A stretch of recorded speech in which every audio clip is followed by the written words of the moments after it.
Fontaine, and you're listening to the Homebuyers Hour on WCPT AM 820, where the facts matter. And I want to thank everybody for listening. Poor Patrick Loftus, he decided to do a little birthday trip, so he took a week off.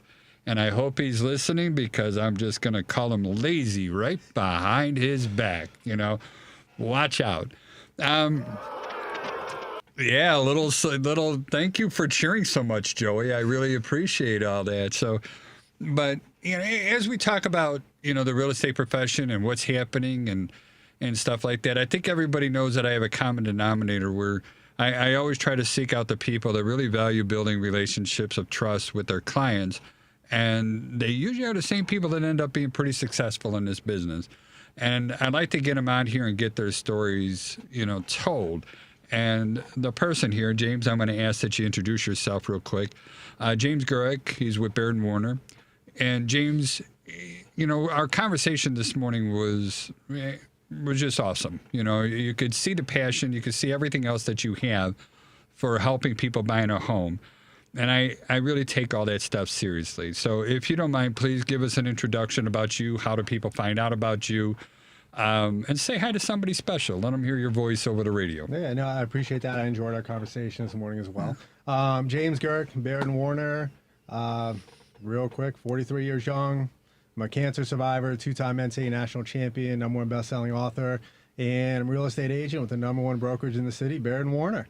I do want to say hi to my lovely wife, my little boy. Got a little 2.5-year-old troublemaking kid who's unbelievable. But no, I'm very excited to be here. Looking forward to the meaningful conversation, and hopefully we can add some value to some of your listeners out there. Sounds good. And then remotely is Joey Matthews, the VA loan nerd. Joey, if you don't mind, give us your scoop and then tell us what's going on in the market. I want to know how busy I'm going to be next week. Why, hello, Joey Matthews, NMLS 1230694. Yeah, you can find me at the VALoanNerd.com across all the social medias as at the VA Loan Nerd. If you're feeling randy, you can call or text me at 630-235-2405. Always ready to hear from you. In the markets, we have seen the 10-year Treasury drag a little bit again, so we're back down to a 4.21 yield. It's been pretty flat mostly since, I would say, August 10th or so. I'm sorry, July 10th or so. But the MBS market has not been tracking along with yields again until today. I would say we are trading at a 101 bips on the 6-year coupon, which is a good thing for rates. It's a good thing for rates, right? We are moving. You knew I was going to ask you that. Yeah, we've been above the 200-day average, the 25-day average, the 50 and 25-day average for what day is that? Since July 8th, we've been above all of those. So as we see more data come out, obviously Jay Powell has pretty much almost guaranteed a rate cut for the September meeting. Yeah, well, we talked about this last week, but futures traders are putting in a 90% likelihood of a rate cut in September, which is already being placed into rates. So if you're thinking that rates are going to change in September just because of this rate cut, they are likely not going to, because we are already trading assuming the rate cut, right? The only things that will change is November and December. There's right now for both months at those meetings, they're anticipating another 50. There's a 50% chance of a rate cut for both of those sessions, right? So if that likelihood increases to another 90% for November's meeting, then we will see rates improve again. The other piece here is how much will they cut rates? So right now, I do not see data on what the anticipated initial cut is. I believe it's 50 bips, 50 basis points, which is half of 1%. That's a big chunk. That it is. Long story short is, have we held on too long? We will find out. We will find out if rates stayed too high for too long. Jobs data will matter. Tomorrow we have GDP coming out. The day after that, I believe PCE, the personal consumer expenditures, comes out. And as long as you people haven't been spending money over the last month, those will be good for the rate environment. I do see buyers are now holding out for better rates, which is hilarious to me because you are literally just flooding future market. If rates come down, you are all going to be entering the market together and driving up prices. So take the rates you can get at the home that you can afford. now because you're just going to have a trade off for value if you keep holding. That's James, me. chime in a little bit. Joey. Is that a bunch of malarkey or? No, first off, Joey, I absolutely love your intro. I got to step up my game for next time. I need that background music. I know there's a lot of truth to it. You know, rates are what they are. Unfortunately, a lot of buyers, from what I've seen over the last year plus, they were priced out of the homes that they want. All right, so And it's going to happen again. yeah, if rates start to come down, like say they tick down in September, what if they tick down again in Q1, right? The busiest time of the year, that January through May, May, June, the market, the competition for homes, especially in that springtime, if rates continue to drop, I think is going to be insane, right? This past spring, my buyers were, I think one of the things buyers underestimate is how competitive the market can actually be in some areas. Now, real estate, is local, even hyper local. What's happening on my block? Chicago downtown market's different from Lincoln Park, Lakeview, Bucktown, Wicker Park. I think a lot of buyers, no matter how much I try to express them and educate them on the competitiveness, especially in the spring market, right? It's one of these things that if interest rates continue to tick down, is going to be again even worse than this past spring, which was more competitive than the spring before. No matter how much I try to paint that picture for them, if rates continue to come down, home values or sale prices, I think are going to continue to rise, right? And what does It's that all mean? that supply and demand. A lot of it comes down to that. You got a lot of demand coming down to in a lot of the areas around Chicago and very low inventory. So what does that mean? Simple supply and demand. You've got 10 plus offers bidding on a home going.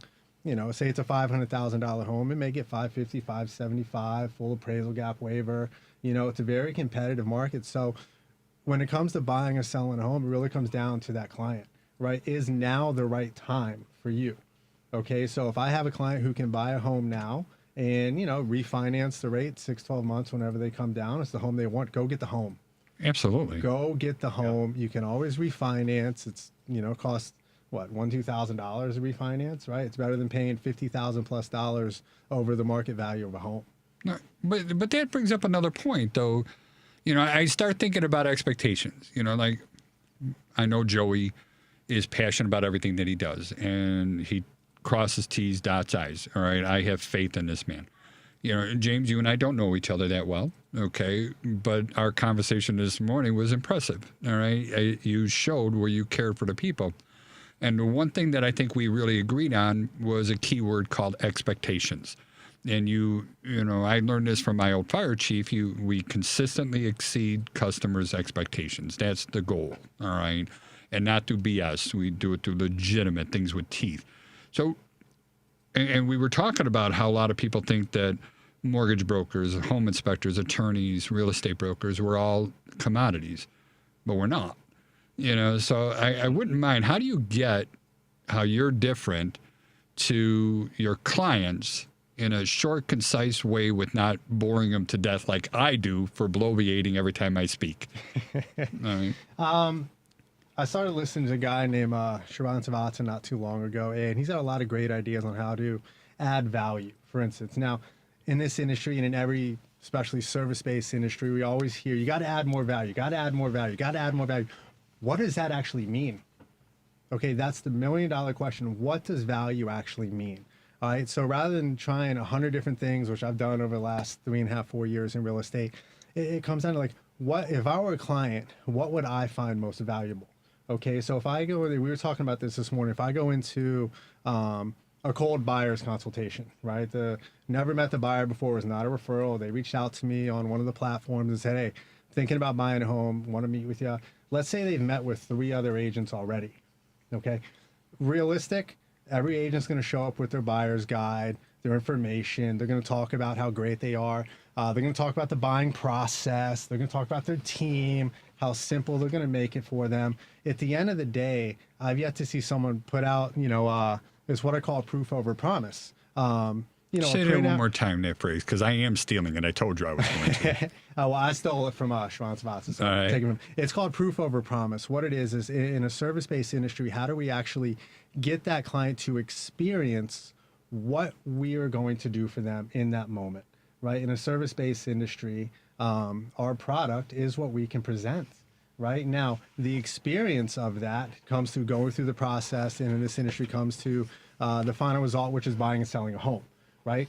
But if I've never met this person before and I'm telling them the same, similar items to what the three agents before me just told them, like, where's the differentiator? Right. What I like to do is provide a piece of paper. I basically draw a line, and I'm working on this. Used it for the first time last week and went great. I draw a line and say, throughout every step, this is the client's responsibility. Underneath every step, this is what I do for you to help take a complex process and deliver it very simply to you. Right. And when this client had it in their hands and it broke down my daily tasks, everything I do for them to keep the needle moving forward for them through every step of the way, you could see in that moment, it was like, okay, this is what I'm actually paying for, right? My time, my effort, my energy, my expertise, right? I think when I have something now that, could be considered an actual product, something tangible that they can hold, they can sort of start to experience, okay, through each step, this is what James is going to do for me. This is what he's going to do to take all this complexity and make it very simple for me. Right? You're setting the expectations. You're setting the expectations, but you're also showing that you're competent in what you do because you have a process. You have outlined, this is everything that I'm going to do for you, as opposed to just talking about a buyer's process or this or that and talking about it. One thing I understand is if our clients don't know what we truly do as their agents, they probably think we don't do enough or we don't do anything. A lot of people have the thing where a real estate agent just unlocks a door and puts a number on a blank piece of paper. Yeah, that's the perception in a lot of the consumer today. So when I show them have an actual product, print out, laminated, this is what I do for you. I really think it helps build confidence from the consumer, showing that I am competent. I have a sales process. I know exactly what we're going to do. If I have to pivot a little bit, I'm experienced enough to do so. But just to give them that, to open up the curtain and say, every agent you meet with is going to have their buyer's guide, things like that. Let me show you why my clients choose to pay me what they do. And I had great success with it last week. I'm looking forward to continuing to use it and tweak it a little bit as it should be for the rest of my career. And Joey, he promised me that he's going to send me a copy of that so I could steal that too. Yeah, I think the it can pure be used, crook. I think it can be used in every service-based industry. I think so too. You just take the basic format and put, okay, this is what I actually do in every step for the client. This is their steps. But for a client to have a visual as, hey, wow, without James, I'd have to do all these things. Oh, no other agent showed me this, right? To me, that's value. Proving to them that I'm competent, proving to them I have a sales process, and giving it to them in something they can hold, like they're going to a store, reading about a product. I love all that, but let's go back to expectations a little bit, and I want you to have a little bit of a chat with Joey here. And what do you expect? Like we made the comment beforehand, what if you're working with a lender that you've never worked with before? And what are you going to do if you don't know who this person is and you don't know what to expect from them? First thing I'm going to do is call them. I'm old school. Yeah, I love text and email. It's convenient, but I need to have a conversation with any person who, whether they're on my team or not, we need to have a conversation about that client, how we best serve them at that point in time. So if Joey and I ever do a deal together, believe me, first thing I'm going to be doing as soon as my client sends me, hey, I'm working with this guy, Joey. He's great. He's got a great intro. I love him. Great personality. I'm going to call him. Right, I'm going to let It's all about the intro. Is that what I'm hearing? Well, it's part of it. It's his personality. He seems easy to like. So I'm going to call him. I'm going to start to build a relationship with any team, whether it's in real estate, sports, whatever. Communication's the foundation for that whole thing is going to go. And Joey, if he calls you and he starts asking you stuff like that, what are you going to do? I'm getting excited. I'm getting excited because I know I have a realtor who actually gives a crap. Because I'll be blunt. I have been I've worked with some realtors that unlock the door when they walk away. And I did the same thing. I confessed to him that I'm very prejudiced against most real estate brokers. And I make that clear. I don't hide that. But go on, Joey. I didn't mean to interrupt you. Well, no. I mean, it's the same stigma that the lender industry gets, thanks to places that they're essentially call centers. Is that the lender's going to be lazy? Like it's something that exists in every sect of our industry, whether it's an attorney, an inspector, an appraiser, a lender, it's a realtor. I love knowing that I'm not working on a team with a lazy person because I have to pull more weight when that happens. right? So if I'm getting that phone call, and this has happened on the last few transactions where I'm working with a new realtor and I love it, I get the phone call from the realtor, or I call the realtor, and we start engaging. We start, just spitballing new ideas to help our clients out. That stuff excites me because I know that I have a good team. Yeah, but That's Joe, it's also about so I'm all about it. it's also about being on the same page as well. For instance, say we're in the spring market, we're going into a property that's going to have multiple offers because their open house was a block party. Okay, I need to know, it's happened. It's crazy. I need to know like what is the client's like actual purchasing power? How much of how much from the down payment can we pull for an appraisal gap waiver without leaving them strapped? I do not want a client to be cash poor because they purchased a home they overstretched. So it's these type of details I need to know when going into a property potential offer, because I need to know how to structure that offer to best serve the client. The only way I know how to do that is to have an open line of communication with that lender. Some other expectations is I fully expect as soon as I send that offer out, the lender is going to know beforehand because he's going to run numbers on that property just so the client has clarity as to for what the monthly payment could be, if they're overstretching, if it actually works for them. As soon as I send that offer out, I reach out to lenders, say, hey, can you call a listing agent? This is the property, this is the information. Talk to them about your pre-approval process. Just sort of settle all fears right off the bat with that listing agent, because that type of communication, whether we're the highest priced offer or not, could help give some comfort to the seller that, hey, this could actually get to the closing table. This team has reached out multiple times, spoke with the agent, the lender. They've got their attorney, their inspection company. Everything is already set up to make it as smooth of a process as possible. So that's one expectations I have just to my lenders. Let's do this together. If I'm reaching out to the agent, I'll let you know when that offer is sent. Just give them a call. Even leave them a voicemail, right? If they don't get back, call them the next day. But reach out on some aspect, reach out on some platform to let them know that the client is good. And what's going to be your response, Joe? You triple tap that, right? Because you're going to be CC'd on the offer. It's not always going to hit that list agent's email. I've seen it where it gets filtered into spam. So I'm also making a phone call and be like, hey, I'm calling on the so-and-so offer, and the list agent will pick up, and I'll say that. And they're like, oh, I don't see that. I'm like, all right, well, let's go check our spam to see if you have that now, right? And then they find it in the spam. And now I'm talking to the list agent while they're looking at the offer about the strength of my client and how I know that it's going to close, because I won't pre-approve something that's not going to close, because that's a great way to get out of this industry. Yeah, one thing. So, go ahead, Joe. I'm sorry. Go ahead. Yeah. No, I was just saying, so if they don't pick up, I also text. I also reply to that email. So I triple tap everything.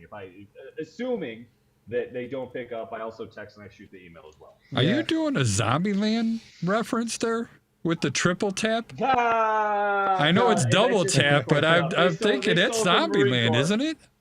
Yeah, well, two to the body. You know what? I'm not going to say what I was going to say, because I don't think it's really appropriate. I am so sorry. But this is one of my biggest sales takes. What? To bring it full circle real quick, it all gets back to, what I said earlier, is communication is the foundation for all human behavior, right? Joey reaches out multiple times. When I send an offer, I first email it. Then I text the offer recap to the agent, letting them know it's in their inbox. And then I call. And then once I call, I expect the loan officer to call right behind me. That way it's streamlined, it's concise. Boom, we got the offer out, spoke with the agent. I got the offer recap in my text message, right? Telling me that, hey, this is the offer, but it's also in your inbox. Appreciate your consideration. And then we followed up with the power punch, a loan officer calling them, say, hey, we're good. Right? You know what? Then all that makes sense to me, because if everybody's on the same page and we're all singing out of the same songbook, that just makes it, I mean, who would I rather work with? An incompetent, lazy person, as Joey calls them? Or, somebody who's a true professional that realizes the brevity? I don't know if that's the right word or not. The brevity of the situation, And it's, buying a home is a huge deal. And it just infuriates me when people diminish it. And, I don't know. Sorry, I'm getting all emotional again. Watch out. Charlie's happening. I just had a phone call before we started the radio show today. Somebody's buying a home. I think it's in Lake Forest. I can't remember exactly where it is. But they want to get a pool inspection, and that's something that we started doing and stuff. And I feel horrible when I'm not able to talk to the person right away because I have something else going on. And I'm like, well, it's going to be an hour before I can get back to you and truly answer those questions, But it's just important to be there to answer those questions and doing clear, concise. And this is why I'm really intrigued by that bullet point form of this is what I do. You know, Pull back the curtain. Show people why you get paid what you get paid. I think it's something that in a lot of service-based industries gets overlooked because, well, what are we kind of trained to say? Don't worry about it. I'll take care of it. My team will take care of it. Right? If your clients don't actually know what you're doing for them, they kind of assume just naturally that you're not doing a lot or you don't do anything, especially with the stigma around real estate agents, right? Me, moving forward, I want to pull back the curtain. This is what I do. This is exactly what my clients choose to pay me, what they pay me, and show them. And then, present them the data. It's their decision. If they use me, great. Would love to serve them to the best of my ability. If not, that's okay too, right? If you go with someone else, they don't live up to expectations, my door is always open, right? Maybe now is not the right time for you to use me. But then, you come back 6, 12 months later, hey, you know what? Let's sit back down. Let's talk about what you have to offer. as long as that trust is there. I want to close relationships. There it is. Okay, I want to close relationships. I'm not a transactional agent. When I go into a listing appointment, I'm not hoping and praying I get the listing. I want to close the relationship. That's okay? what you really sell. A lot of real estate brokers don't get It's that what message. we do. We are in the people business, right? Where do most deals come from? Referrals. One of my favorite clients. I'm not going to say the name. I don't want to disrespect any of my clients. One of my favorite clients I've never done a transaction with. Really? But he has referred me over 4 people. There it is. Because of the data, because I'm helping them. He has sent me over 4 referrals over the last 18 months. I have yet to do a deal with him. Isn't that something? It's awesome. And it's just because I'm focusing on the relationship. How can I best serve that client to get them ultimately where they want to go on time? And that's what I'm really trying to do too, is I recognize a value of a good real estate broker where they're going to build a relationship. And I always say you don't sell houses, you sell yourself. And that's the avenue that I want to do. And then I look at my own business and, we got 11 inspectors and we need to keep everybody working. But I don't want to just get the job. I want to build a rapport. I want to build, that value and stuff like that. And that's where, we go out of our way to impress our clients so that they leave a review. And one of the things we were talking about Google My Business earlier too. And one of the things that we try to do is encourage our clients to take a photo of our inspectors working and post that photo onto Google, Yelp, Facebook, Reddit now. And I'm surprised that I didn't even know that, but Reddit, I guess, is a huge, Big platform. big platform. I never realized how big it was. And then all of a sudden we've had past clients communicating on there and they're throwing up, big, long reviews there about what we've done. And to me, that has value. That word of mouth, I guess it's still in modern days.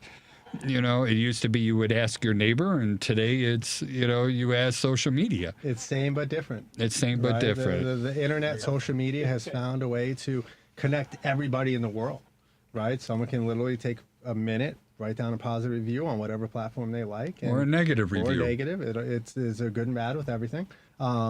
And it's simpler for them to do that. And if you do a good, honest job for that client, right? Regardless if they leave a review or not, in my opinion, right? You did a great job.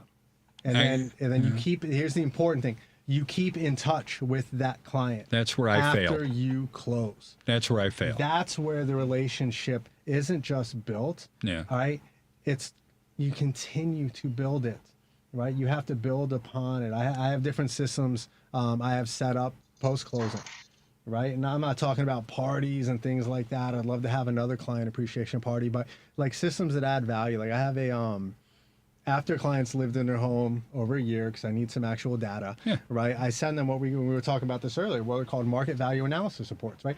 I love to monitor how my client's asset is doing post-closing for as long as they have it, right? Not only is it a great touch point, it's a value add. I don't know a lot of agents are truly doing consistently. Like how many real estate agents actually monitor that transaction post closing? But it's personal to that house. It is absolutely. Yeah. So it's so how I have it laid out. It's very simple for me to do. I have metrics on the entire area. Then I break out a boundary around like what's going on in my client's backyard. Okay. From there, I plug it into another software I have, which breaks down all the data, puts it on one sheet of paper. Now, being I have multiple types of clients, personalities, I include it all in a real nice little booklet. It's very simple to follow, but the value add, especially, a lot of my clients have financial advisors, right? Don't you want to know how probably your largest asset is performing year over year for your wealth building strategies? Right. What about home insurance policies with how homes have appreciated over the last 4 years? Does your home still fit your policy? Have you outgrown it? If something happens, can you afford the rebuild? Right. Just this basic data, right? Once or twice a year in these annual reports, my clients have grown to love because no one else is doing it for them. No one else is actually monitoring on a consistent basis, like the largest asset a lot of them actually have. And just that simple report, it's a touch point for me. We go out for coffee. I just slide it to them, say, hey, take a look at this when you can. Not salesy at all. It's like, here's a report on your property. Look through it tonight. Let me know if you have any questions, how you can best utilize it. But I hate that word salesy, by the way. it's just like, you're doing something for them and expecting nothing in return because it's a relationship. And I think that's how a lot of my relationships are built. It's like Tony Robbins said, I heard him say a long time ago, when you give love and expect nothing in return, it's the purest form of love, right? It's the purest. Like when you genuinely give to somebody and expect nothing in return, that's where things really start to happen for you. And as crazy as it sounds, that's kind of how I base my whole, business model is just keep giving. All right, just keep giving. And it's really weird. I've done some pretty remarkable things in my life. There's a lot of people that they can say that they delivered babies before. I delivered 5 babies in my 37 years on the fire department. I pulled a couple people out. I intubated a 4-month-old. I did a cardiac tamponade in a chest decompression. I've done some really unique things, but over 37 years, I could probably count them on just my fingers and thumbs, right? But every time we do a home inspection, and even when we do these Zoom call follow-ups with our clients, when we're done, they just look at you right in the eye and they say thank you. They hand you a big fat check in the left hand and they shake your hand in the right hand, and you could just see it in their eyes that they truly are thankful, and that's where the reward comes in. Don't get me wrong. I want to make money. I'm not going to lie about that. That's the whole reason why everybody gets up and goes to work, to make money. Now, if you could do something that's rewarding, to be redundant, it's rewarding, quite a bit. And that's what makes life well for me, and I don't know, I jumped up on a little bit of a soapbox, so please forgive me for that, all right? But, Joey, I know I like to always hear your unique stuff, and I want you to share that one more time, if you don't mind. Why should somebody want to work with the Frontline team? Well, I mean, obviously, the whole premise of the Frontline team, because we do work with a lot of first responders, we work with a lot of veterans. Everyone on the Frontline team is either a cop, a firefighter, fire service, Marine, Army, whatever, right? So it's not for us a mortgage transaction. It's the same thing James is saying. It is a relationship. One of the things for me that matters the most is the mental health of my clients. And I know that sounds really silly, but I become friends with everybody I work with. At the end of the day, I do. So I follow up. If I see that something happened where I know you're working, I am checking in on you. I don't want to be a mortgage call. I want you to know that I care. And this is my whole team. I'm saying me, but this is everybody on my team. The mortgage is a mortgage. It doesn't even matter. If you work with us, you're going to close. That's besides what we care about. We care about you. We care about the job. We care about making sure that you're okay. We want to make sure that we are an ear for you if you do have a crappy situation, because I'll tell you right now, like, I had the close call at work that led to me essentially just quit tiring in December of 21. And if it wasn't for my ability to reach out to other people after that happened, then I don't know what would have happened to me. And I don't want other people to feel like they can't talk. Mental health is a real deal. Dude, yeah. So it's not like, for me, the mortgage is cool, whatever, I'm glad that I can help you with that, but I want to make sure that you know that, like, I actually care about you and your health. And I'm going to correct you a little bit, Joey. It's not that you're going to make sure that they close. That's not 100% true. You're going to make sure either they're not pre-approved, or they're not pre-approved, or if they are, then they're going to close. Is that fair? Yeah. That's fair enough. I'll go with that. That works more better. Yeah, I love more better. Yeah, no, it's, but that's the whole idea. Is it's not our job to schmooze or tell somebody all the good stuff that they want to hear just to feel the breeze as they're jumping off the cliff. That's not our job. Our job is to tell them the truth, and that's where knowledge is power. And the more you know, the more you're worth. And that's where finding the right professionals is not always easy. And I don't know. For me, it's like, how is somebody worthy of me? And it's weird. I've become a horrible consumer now because my expectations are so high. Because I want people to hire our company, and I know you do the same thing. So I try to tell them why we're so much better, and I want to do more than everybody else. But it's now my expectations are really high. I don't know. So maybe I'm not a good consumer anymore. Yeah, just focus You know on. what, Charlie? I like it. Let's go around the horn and introduce ourselves again, Charlie. Well, then you start if you don't mind. You're right. I am late. No, well, I looked at the time and I was like, oh, crap. Anyway, so Joey Matthews, a VA loan nerd. You can call or text me at 630-235-2405. You can find me at thevaloannerd.com or across all the social medias as at the VA Loan Nerd. Now, when I start introducing myself, he's going to be playing the goofy music, but we'll leave that give alone. Me some like AC/DC or something. I got to try to compete with Joey somehow. He's next level. All right, give it a shot. Give us your routine. Let's see what happens. We'll see. Give us your Flying by the info. seat of my pants here. James York, Baird and Warner, 43 years young. I'm a cancer survivor. I'm a two-time NCAA national champion, #1 best-selling author. I currently work for the #1 brokerage in the city of Baird and Warner. I love what I do. I love helping people. And again, I'm honored to be here sharing time with you today. Are you a solo person or do you have a team? No, I have an amazing administrative team. So I am my Tell own. me about them. I am my own person, but they help make sure, my deals are submitted accurately, so on and so forth. All the paperwork's filled out correctly. But as far as like the face-to-face, myself to the consumer, myself to the client, I'm solo. I have if I need support, right? If for whatever reason I cannot be there, something's coming up, a showing has to happen, something.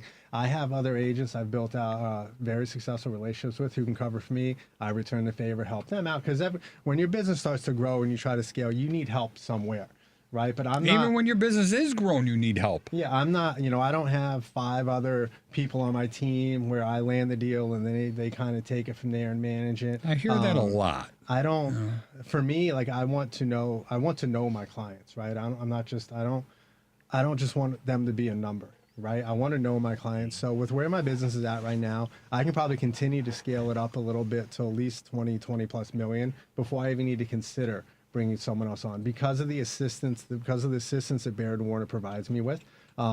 Which, just so you know, shout out to Baird Warner. You guys are fantastic. The admins I have at the multiple offices who never hesitate to help me out if I have a question, making sure my deals just stay, from an administrative standpoint, stay on track. That gives me a lot of the time and flexibility to focus on what matters most, which is the clients. No, I love it. I'm going to take a moment to introduce our company. It's Chicagoland Home Inspectors. Quite frankly, we're the best in the entire Chicagoland area. And if you don't believe me, start doing some research on Google, Yelp, Facebook, Reddit. You're going to see hundreds of reviews. I think we're over 1,800 5-star reviews. You're going to see a lot of pictures and photos and, and just long books that people write. We go way out of our way. I know we use more tools and equipment to be more definitive in our findings.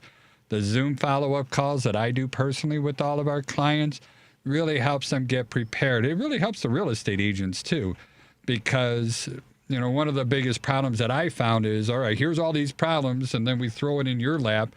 Now go deal with this, and you're going to have to get prices, people involved, everything else. And if we can go ahead and fix a lot of those issues or get them done, that takes a lot of work. And as long as it's accurate, it takes a lot of work off of other people that are getting involved in this. So, the Zoom calls have been just phenomenal, and I was really surprised at the feedback that I got from all that stuff. We're also working on a new app that we're going to be ready to launch real soon called Real Estate Central. but that's going to end up being a communication tool between real estate brokers, home inspectors, and all the contractors, mortgage brokers, attorneys, everybody involved, so that you can create that network that, where one person's going to be the hub, but everybody else can communicate with each other and they're all part of the conversation so that they can help their client, and then everybody gets alerts with those as well. We also own Home Inspection University, and that website is hiuil.com. And anybody who's interested in learning about the home inspection field, we give our online classes away for free. All right. All you got to do is reach out to me. And this was where James and I disagreed a little bit. And Joey, I wouldn't mind getting your 2 cents in it. But James used a comment of everybody needs to stay in their lane. And I was like, I cringed, right? I'm like, no, get out of your lane. Define my lane. Don't define my lane. Yeah, get out of that lane, And I'm like, especially with real estate brokers, it's almost like you want, and again, I'm talking prejudiciously, so please forgive me because I know every human being is different. I get all that, but it seems like most real estate agents want to be ignorant when it comes to a lot of stuff. They want their clients ignorant when it comes to a lot of stuff. And I'm like, why? The more knowledge you have, the more power you have. And especially when you run into somebody that you don't know or you don't trust yet, because you got to have that. That's where I was, what I was going to say when you were done. I was going to say, well, it's literally, if you're saying stay in your lane, it's because you haven't developed trust with each other yet. Right? So I figured that's the right you were going. So I'm glad that you jumped on it right away. Yeah, I think he took that someplace where it wasn't intended to go. The comment "stay in your lane" means, like, Joe, if we're working with a client and they have a direct question about a program that you offer, do you want me answering that question, or would you recommend I refer them to the true experts so they get the most accurate information possible? Right, that's what I meant. That's what I meant by "stay in your lane." So, especially, I get that. especially with the lenders, it's my responsibility to get my client the most accurate information possible. With how dynamic the industry is and how dynamic the mortgage industry is, when a client comes to me with a very focused, specific question about their loan, the first thing I'm going to do is say, let's call Joey and find out. Because maybe there was a switch to the program I don't know about. I don't know 100% about their finances. Like, that's what I consider your lane. So it's my responsibility in that moment to say, hey, let's talk to the actual expert who is handling this. And my argument is going to be that, like, I did a home inspection for somebody that was getting a VA mortgage. And the person that they were getting the veterans mortgage from told them that, I forgot exactly what it was, but you're not eligible because of whatever reason. And we've been doing this show now for almost 2 years, if not longer. And then Joey and I did, a videotape on minimum property requirements and so forth. I know these things because I talked to this guy Joey here, and I built a relationship of knowledge with it. That other mortgage broker didn't know what they were doing. All right, it was a bunch of BS, and I was able to recognize that, and I was able to tell my client that's not true, whatever this was.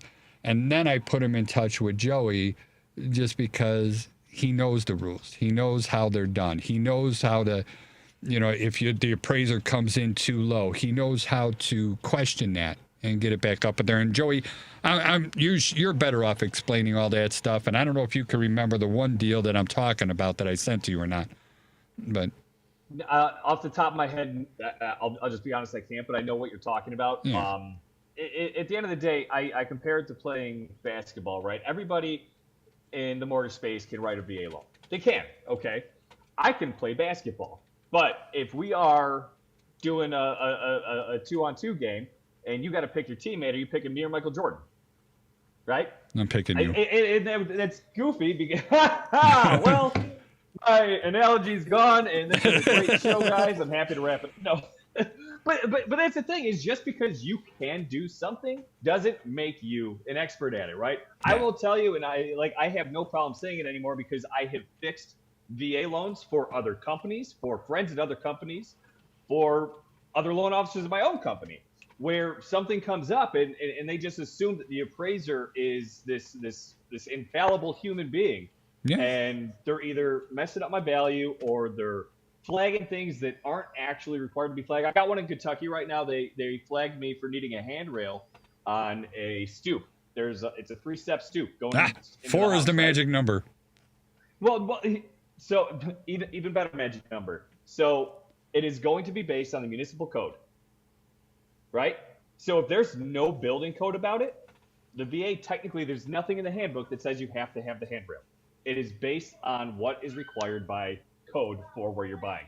So Kentucky, it all falls under state code. I pulled up state code. I sent it to the appraiser. I was like, "Hey, dude, take this off. This isn't supposed to be on there." And he did. But like that's the thing is just knowing what they're flagging, what's required, what's not. You don't have to know Yeah. everything, but we should have. I went to real estate agent school. All right. Why? I want to know your job. All right. Does that make me a bad person? I'm not going to try and sell real estate, but I want to know what it is that they teach, the real estate brokers. I haven't gone to mortgage guy school yet, all right, with Joey and stuff like that. But In your lane, Charlie. but no, it's and maybe there's not a need. But I'll tell you what, you taught me a lot about, FHA. Which one is MPS? Is that FHA? That's FHA. All right, FHA, so MPS, minimum property standards is FHA, minimum property requirements is VA.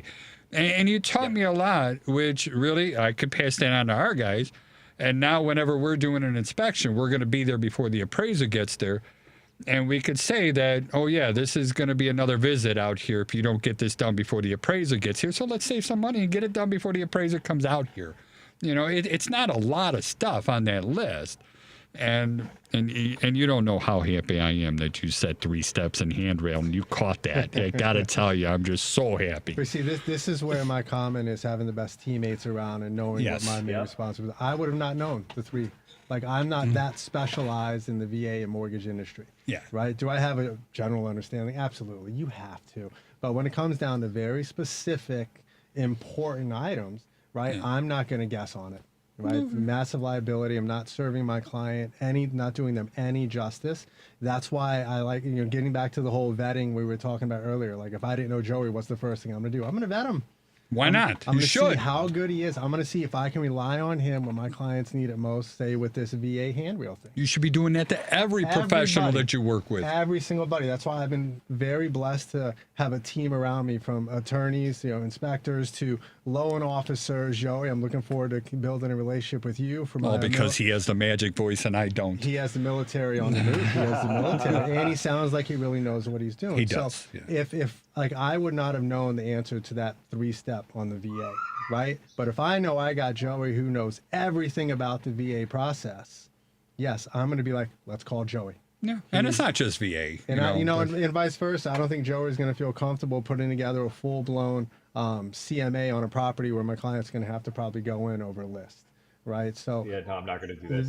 that's what I mean by stay in your lane. Surround yourself with the most competent people, the most competent team you can, so I can feel comfortable, I can feel confident saying, hey, I don't know, I'm not sure why this came up on the appraisal, but I tell you what, let's call the person who ordered the appraisal. Let's figure out right there from that expert what their thoughts are. And then, Joey's like, Kentucky code, nope, you're wrong, take it off. It's Done. not just Kentucky; it's nationwide. All right, just to let you know. Yeah. And we're gonna do a little bit of a code class right now. I promise to keep it short. I want everyone to know the difference between a guard and a handrail. A guard will prevent you from falling off a flat surface. A handrail will help you go up and down stairs. Handrails are required if there's 4 or more staircases. 3 or less, you don't have to have a handrail. 4 or more, you do. And in the International Residential Code, guards or guardrails, they need to be present if there's a fall potential of 30 inches or more. But we have communities in the Chicagoland area that have addendums to those codes. For example, Oswego, I believe they're 15 inches or more.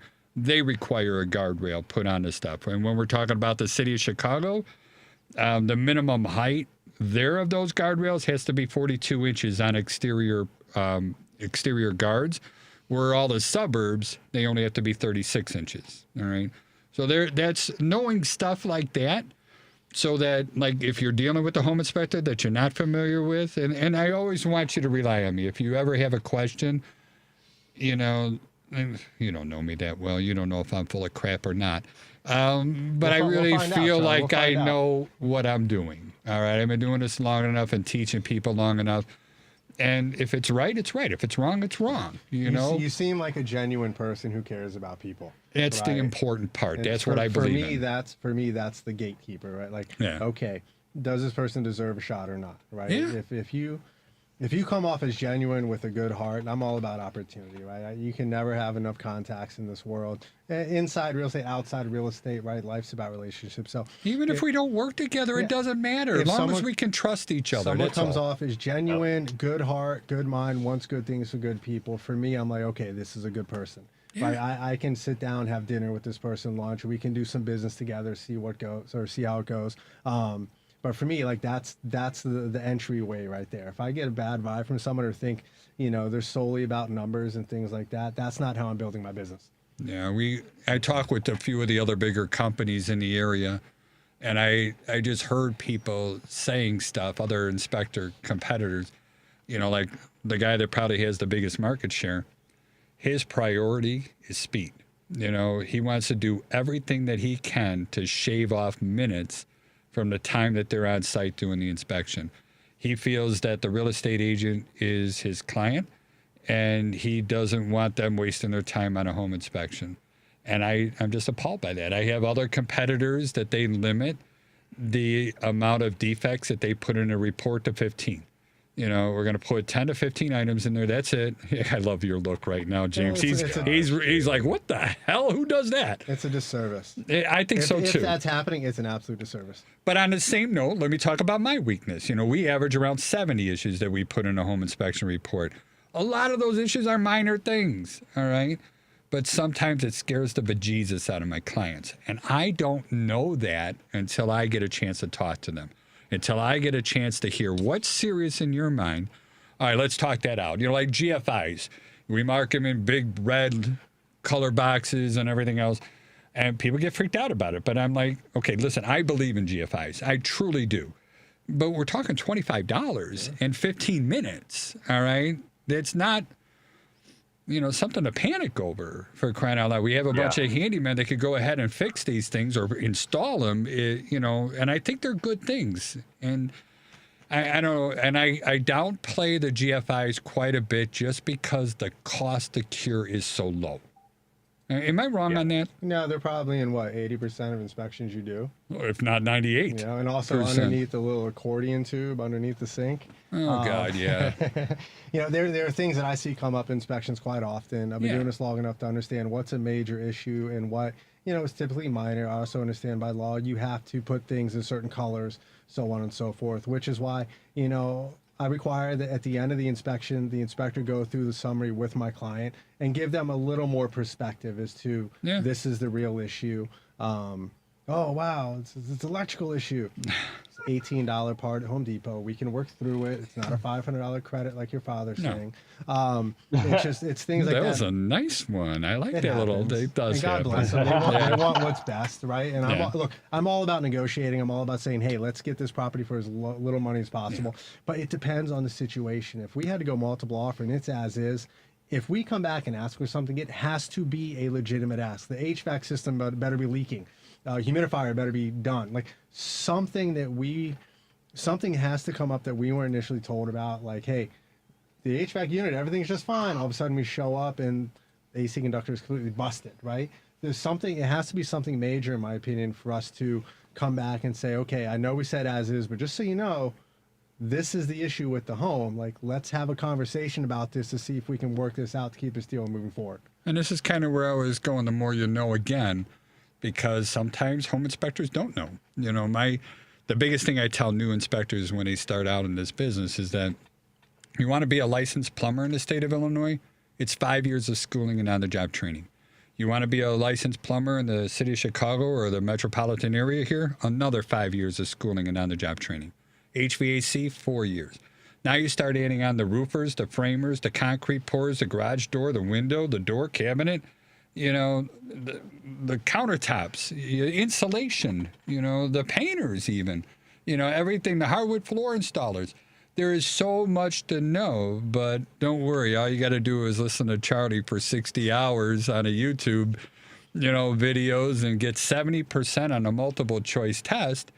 And poof, you're able to help somebody with the biggest purchase of their life. And this can harm families for generations if they walk into the wrong house, Agreed.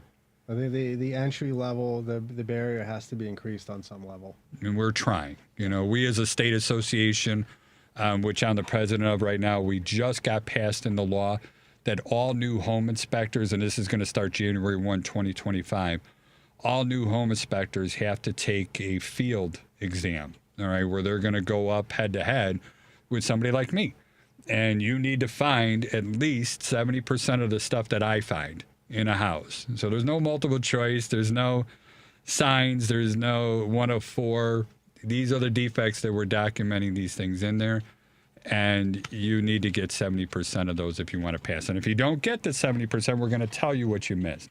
My goal is for people to learn and to improve our reputation and stuff like that. And I'm sorry I jumped on this thing again.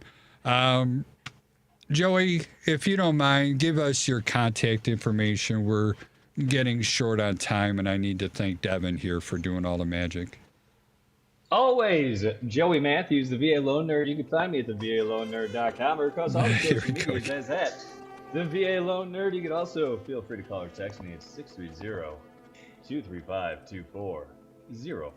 Sometimes I wish you were here in the studio with me and you could just see James's face when he started giggling as soon as he hears the music. I'm jealous. I dig it, man. You set the mood. You got the voice to go with it. Right. Next time I'm going to have a theme song. I'll send it beforehand. I love it. Yeah, we'll get it over to Devin. James, one last time, please share with us your contact information, phone numbers, social media, everything you got, please. Again, I'm James Yerrick, Baird & Warner. You can Google me, go through my Google business page, maybe easiest. Direct line, 703-772-6264. James.Gerrick@BairdandWarner.com is the email. You can find my website, everything through that. I don't want to just spew off a bunch of information you're not writing down right now, but if you can just Google my name, James Gerrick, all the information should come up. If you want to reach out, we'd love the opportunity to get to know you, build a relationship, and hopefully serve you one day. And just out of curiosity, that form, that bullet point thing, what do I do on these stages? What's expected of me? Do you give that out to everybody, or is that open, public stuff that they can get? That's something I've been working on just for a little bit. I used it for the first time last week. Had with a new buyer, it was a buyer consultation. I showed them this is exactly what I do.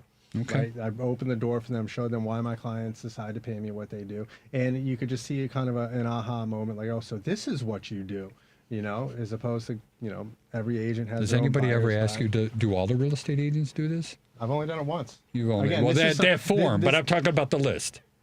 This is something that I'm developing in that proof over product or proof over promise form. Something I'm developing not just to help clients understand exactly what I'm doing for them, but with all the changes going on in the industry, it's going to be more and more important for buyers agents to actually prove their value to clients. Outstanding. I can't wait to get my hands on that. And thank you again for being here with us. I appreciate you having me. Again, my name is Charlie Belfontaine. I own Chicagoland Home Inspectors. Our phone number is 312-544-9180. I'd like to give a thank you to Devin Tingle. He is my favorite producer, and I'm looking over my shoulder for Henry. He is my favorite producer here. And again, my name is Charlie, and